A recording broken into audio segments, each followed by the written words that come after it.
Asalaamaaleykum gars yi ñu ngi ñëwaat ci seen série Laravel en wolof kon tey dañuy xool naka la ñuy passer ay données jëlee ko ci contrôleur bi yóbbu ko ci vue bi ndax plus tard dinañuy jël données yi nga xam ne moo nekk ci suñu modèle mooy base de données bi daal koy yóbbu ci vue bi pour mën ko afficher pour mën a parcourir données yi xooloon nañ bee passé lan mooy contrôleur ak fan lay nekk. Contrôleur à chaque fois app lay nekk http contrôleuse donc sur dossier bi home contrôleuse bii lañ créé woon la fois passée comme contrôleuse donc contrôleuse bi lu muy retourner fonction index bii nii mooy lu muy retourner benn view bu tudd home donc su ñëwee view waxoon nañ fu mu nekk tamit ressource la nekk view home moo ngi nii donc home amul dara c'est vide donc waxoon nañ aussi ni ñuy lancer suñu serveur PHP artisan serve noonu la ñuy def pour lancer suñu serveur donc kii baa ngi nii adresse bi donc ñu coller fii donc lii moo nekkoon suñu page par défaut accueil bi donc pour afficher home lan lañ defoon ci route bi donc heure bu ñu bëggee afficher tamit view dañuy koy déclarer ci route bi ok ñu ne route suñu defee slash home nga woon ñu benn contrôleur mu tudd home contrôleur ci biir home contrôleur bu am na benn fonction bu tudd index léegi retourner ñu li nekk ci fonction boobu suñu ñëwee fii home contrôleur lan la fa retourner fonction bi benn view bu tudd home bi moo nekk ci view bi suñu ñëwee ci view bi mooy home bi mais duñ def point blade point php dañuy wax home rek directement maintenant comme route bi nee nañ ko suñu defee slash home rek nga indil ñu li nga xam ne fonction boobu loolu la retourner ñu def slash home entrée donc muy document vide parce que amul dara preuve nañ def fii par exemple h1 bonsoir actualiser voilà donc bu ñu actualiser dañuy gis que ne suñu données bi ñëw na donc li lañ xooloon beneen passé donc contrôleur waxoon nañ mooy nekk intermédiaire entre modèle bi ak view bi donc plus tard suñu amee ay données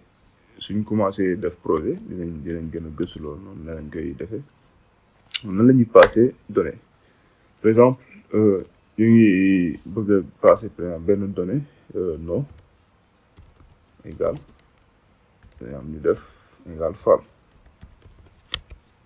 donc nom égal fal bi suñ ko bëggee passer suñu view par exemple tey su fekkoon nom client bi la ñu récupérer ñu bëgg ko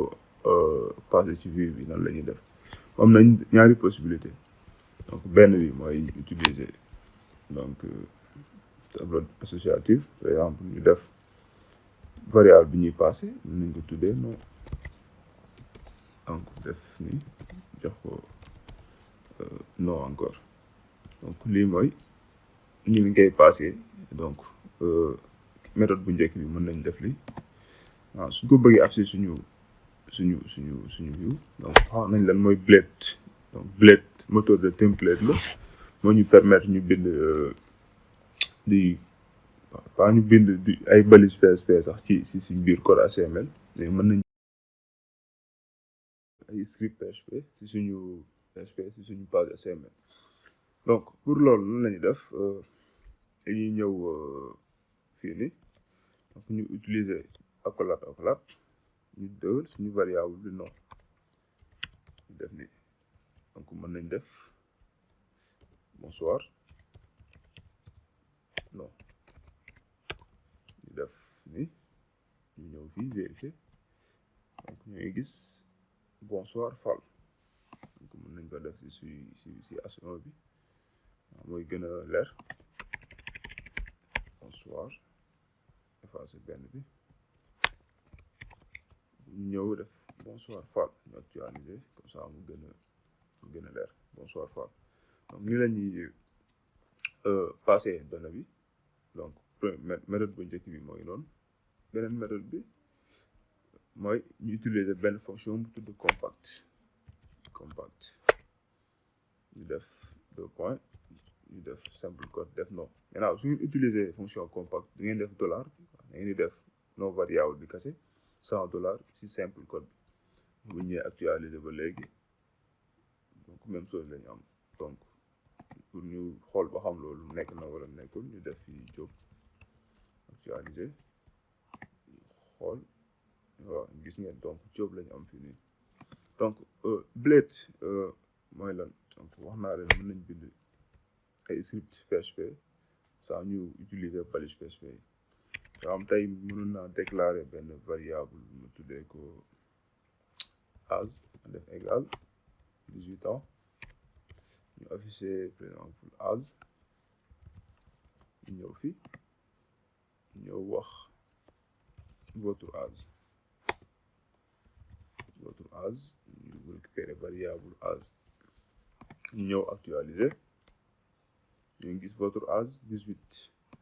donc tey mën nañ def benn script xool ba xam âge bi est inférieur à 18 ans fekkee âge bi est inférieur à 18 ans ñu bind mineur sinon ñu def majeur. donc blade gis nga suñu utiliser blade mën nañ def ni if âge est inférieur à 18 ans ñu def benn balise h2 mu gën a leer ñu def h2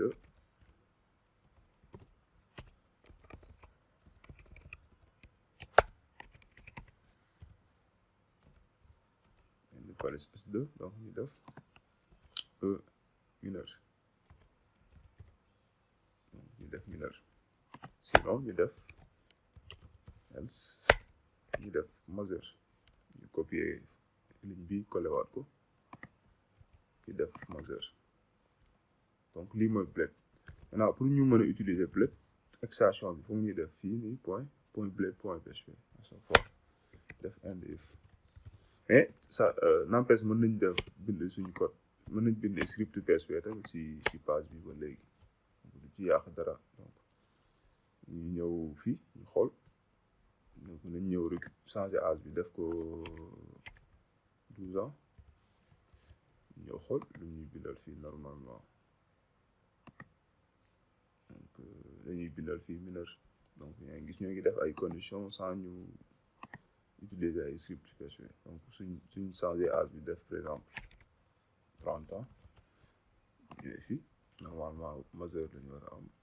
ci âge bi fii nii ñu xool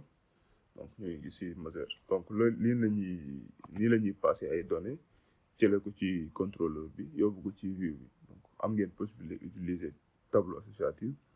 wala ñu utiliser li nga xam ne moom mooy fonction bi di compact. donc bu ñu utiliser compact dañ mën a yóbbu suñu données yi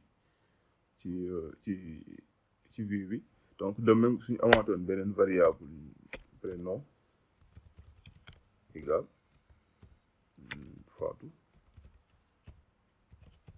Fatou bi suñ ko bëggee passer aussi donc du yomb la dañuy def virgule rek def nii def prénom. mën nañ def autant de variable lu ñu bëgg mën nañ def nii pour mu gën a lisible tamit su leen neexee am ne mooy gën a lisible wàcc nii. donc ce que ñuy am rek ñuy def fii nii données donc suñu ñëwee fii votre âge 2 points amaat beneen ligne votre prénom